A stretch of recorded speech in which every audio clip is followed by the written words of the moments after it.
All right, experiment number 3, in case you are struggling and need help. Go to this website, click the intro. I know sometimes if you go to that website, you also have to press play. Do that too. Take 5 minutes to play. I'm not gonna play, you can play. This is the refresh button. It says to press play and observe what happens when two balls of different mass collide. So they're already set to different mass, so you just press play. Should see that the blue one, which is smaller, goes off to the side much faster than the bigger one. We reset it. Now we can adjust the masses. Let's make them the exact same.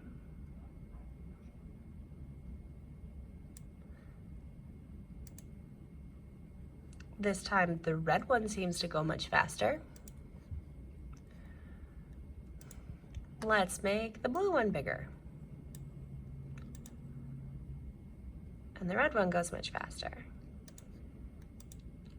Let's make the blue one really small. Goes really, really fast. And the red one actually goes that way. So answer question 1. Reset everything. Keep one mass larger than the other one. Fine, we'll leave 2 big.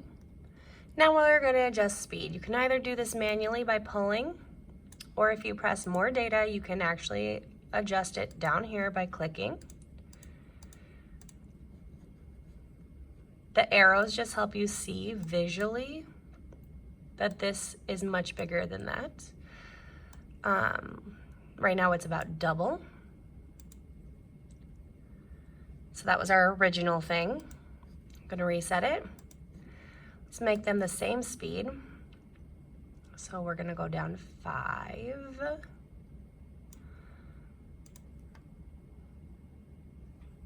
Blue one still loses. What if we go really high, like aggressive? Oh, that was pretty equal. What if this one's ginormous? Okay, no one was really surprised there. But maybe you were surprised that the blue one went to the left. All right, so how does the speed of each object affect it? Answer that. Please read this spot about scientific words and the word momentum. Since we know that mass has a really big impact, scientists needed to quantify that, and they quantify it using momentum. So over here in the simulation, we're going to use this momentum diagram.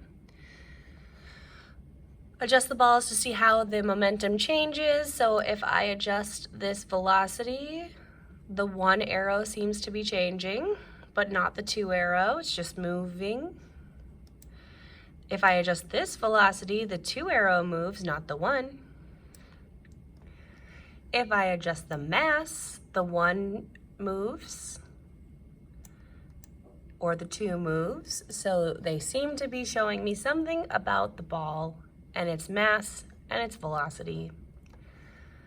How do we think the combination of the 2 mass and velocity makes one thing? That's totally up to you. Describe your own reasoning.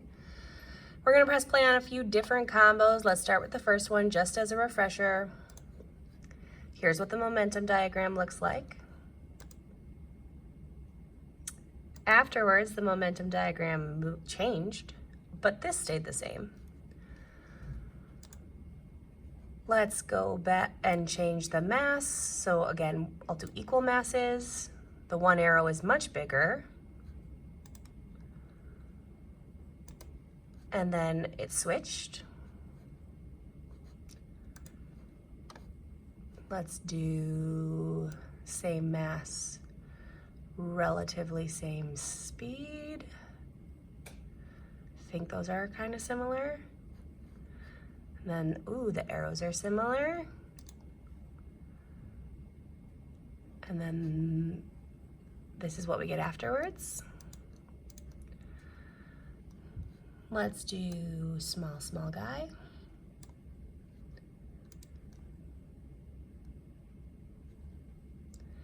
And so what does this black arrow tell you? What is it kind of trying to show you?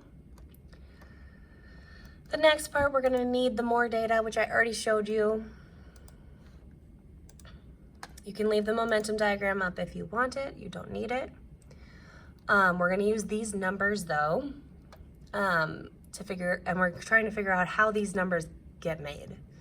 So while the simulation is paused, don't press play yet. Change the amount of mass on the sphere 2, keeping velocity constant and sphere 1 constant as well. So we're gonna record this momentum number right here, but we're going to be changing sphere 2, this guy. So this number is actually right here. So 0.75 goes here in your data table. And then we can go and get the first number. 0.5 with a net minus 0.5 speed gives you minus 0.25. A mass of 1 with a speed of minus 0.5 gives you a momentum of minus 0.5. And then we already did 1.5, it gave you minus 0.75. And then the last one, 0.2, gives you a momentum of minus 1. So hopefully you saw patterns. So you can answer question 6. And you should, if you saw a pattern, be able to answer question 7 fairly easily, but you could check it. If we do 3, the answer is minus 1.5. I hope you kind of saw that pattern. Now we're gonna go back, and this time for step 9, we're gonna just change velocity. We're gonna leave the mass alone at 0.5. We're gonna have them be equal sized. And we're gonna affect the mass, the velocity, I mean. So sphere 2, if it's at 0.5 and 0.5, minus 0.5 for speed, you get a momentum of minus 0.25. If the speed goes to minus 1.0, you go to minus 0.5. If you go to minus 1.5, it goes to minus 0.75.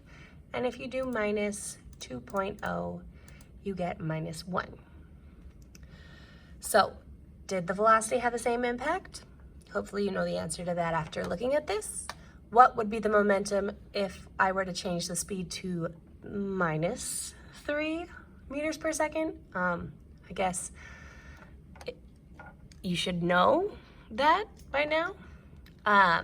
Momentum is calculated by multiplying mass and velocity. If you want to read the rest of this, it's just kind of describing this equation, which I'm sure we'll summarize in notes. So you could use that equation to figure out how much momentum a 70-kilogram high schooler running down the hall at 4 meters per second would have. Now we're back to here. Reset the simulation. Record the momentum for each sphere before. So beforehand, we have mass of sphere 1, everything. The momentum is 0.5, so that goes here. And then the momentum of sphere 2 is minus 0.75, which goes here. Press play. After they crashed, the momentum of sphere 1 is minus 0.63, and the momentum of sphere 2 is 0.38. Looking at the momentum before and after, you probably noticed that they switched minus signs. The negative went over to sphere 1. Remember in physics that negative signs are directions, and I do see that 1 switched directions, as did 2. All right, we're gonna reset the simulation, changing sphere 1's mass, sphere 1 to match the data below. It says, hint, you already did the first one, so whatever you have up here is the first row, so I'm not gonna repeat it. So we're gonna reset it, and we're gonna change the mass of the first sphere to 1.0. Our momentum for that is 1, and the momentum for sphere 2 is minus 0.75 when they crash. The sphere 1 is minus 0.8, and sphere 2 is 1.05. Reset. 1.5. Momentum for the first sphere is 1.5, and the momentum for the second sphere is still minus 0.75 before. When they crash, they fully switch, minus 0.75 for sphere 1 and 1.5 for sphere 2. Last one, if the mass of sphere 1 is 2, its momentum is 2, and the momentum of sphere 2 is still minus 0.75. When they crash, the momentum of 2 is 1.82, and the momentum of 1 is minus 0.57. So see what patterns you can find in your data now. And last but not least, let's read this note about scientific analysis. Sometimes when trying to find a pattern in your data, you have to combine multiple sets of data at the same time. For example, we discovered that momentum, you need to consider the before and the after, which you just did, and in order to see a pattern. So try adding both momentums beforehand to get a total momentum amount like this equation. Take object 1, sphere 1, and object 2, sphere 2, add them, get a total, see what that total is, and compare it to your momentum over here. See if now you can find a pattern if you didn't see one before, and answer question 13.